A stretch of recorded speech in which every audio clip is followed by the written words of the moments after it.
We'll now shift our focus to talking about the Portland Thorns. Gavin, the season ended a couple months ago. Thorns also made it to the final, fell to the North Carolina Courage there. You've had a long time to analyze their season. What are your overall thoughts about 2018 for the Thorns? I think coming off 2017 where, you know, they were the NWSL champions, and to repeat it and get back to the final, I think the first thing that comes to mind is that's a positive.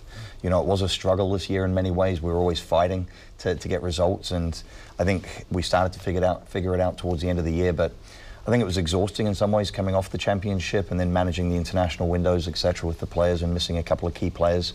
But I also think it showed tremendous maturity from the coaching staff. They were very even throughout the year, and I think they have continued to evolve. And our players stepped up when we needed them to obviously win our playoff game to get us into the final.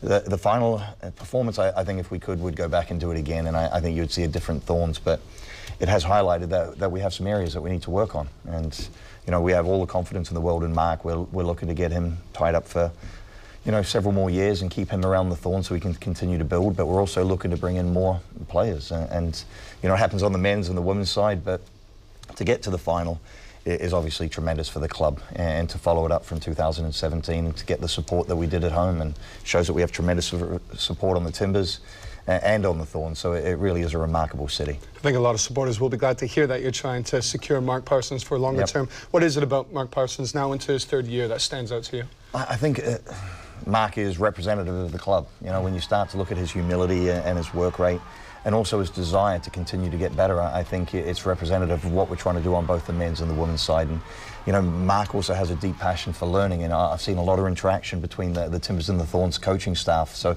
for a club, it's very, very healthy, and that healthy component also goes over onto the business side. We have a lot of people interacting. We have a Thorns players and staff at Timbers games and vice versa. We had Thorns players at the MLS Cup championship. So, you know, to get an organisation where the culture is so healthy within the entire club and it's not separated between business and technical, it's healthy. But Mark represents all of that. You talk about how the Thorns and the Timbers, they mirror one another, both successes. Second straight year the club has an MVP, Lindsay Tarpley. What have you seen from her and her evolution as a player this year, and the talent around her, of course, as well? Yeah, I think Lindsay would give a lot of the credit and applause to her teammates, but you said it, it's the evolution of Lindsay Tarpley, and we've used her in multiple positions, and she keeps finding a way to positively impact games. And you know, she is a world-class player. There is absolutely no doubt in my mind, but she is surrounded by Tobin. She's Sink, we have Anna, we have a ton of quality players, ADN, Goal, Sonnet, etc. But with that, Haran's obviously a very, very important player for us. And she happened to be one of the players that was at the MLS Cup.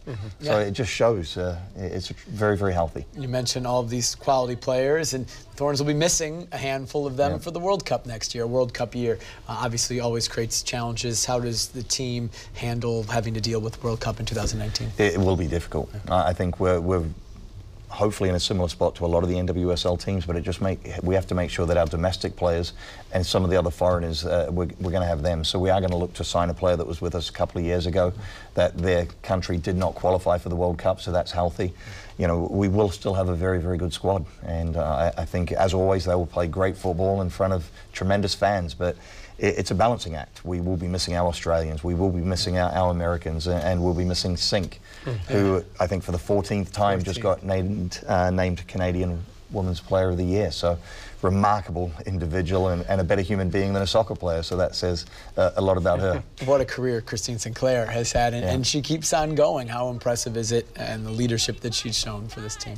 Yeah, I think it's somebody that we all look to when we need a little bit of advice or a little bit of guidance. She's been around the game for that long, you know, and she's a great sounding board, and she's a great professional for the other players. And you know, I think to have her in this organisation, having been a star at University of Portland, now a star with the Portland Thorns, you know, it is tremendous for us as an organisation. And I'm sure, you know, when she decides one day, we don't know when that is, to hang up her boots, I'm sure you'll see her in and around the organisation. One player who did hang up the boots and go on to the coaching side of things, Nadine Angerer, she's going to continue on with the club. What does that mean for her to stick around? Again, it's phenomenal. She is a massive personality.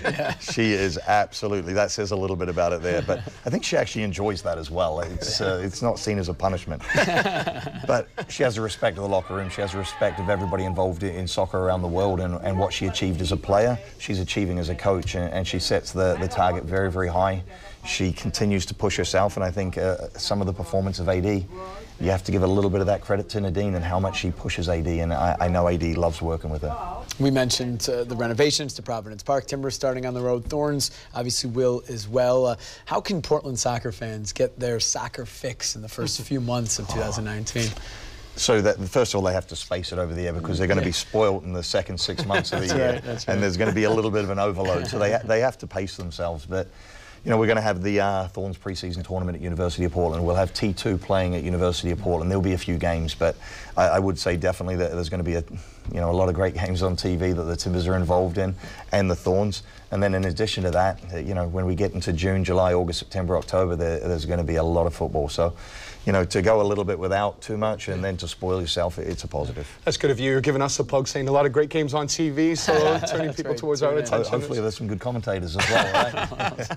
And just finally for me, Gavin, with the off-season now, is there an off-season for you before January 10th for NWSL draft and then January 11th for MLS draft? What happens for you in between there? Yeah, no, there is no off-season. I think there's pros and cons to being involved in sports, and you know, I need to make sure that us as a collective group within the organisation put the Timbers and the Thorns in the best position possible, and that means having gone to MLS Cup, it's a limited off-season, you know. So we're back at the MLS meetings January 3rd. We have the MLS Combine and then the MLS Draft. So, and then we've got pre-season. So I think it's a couple of weeks, and in those couple of weeks we've got to solve a few problems. So short off-season, but we're happy about that.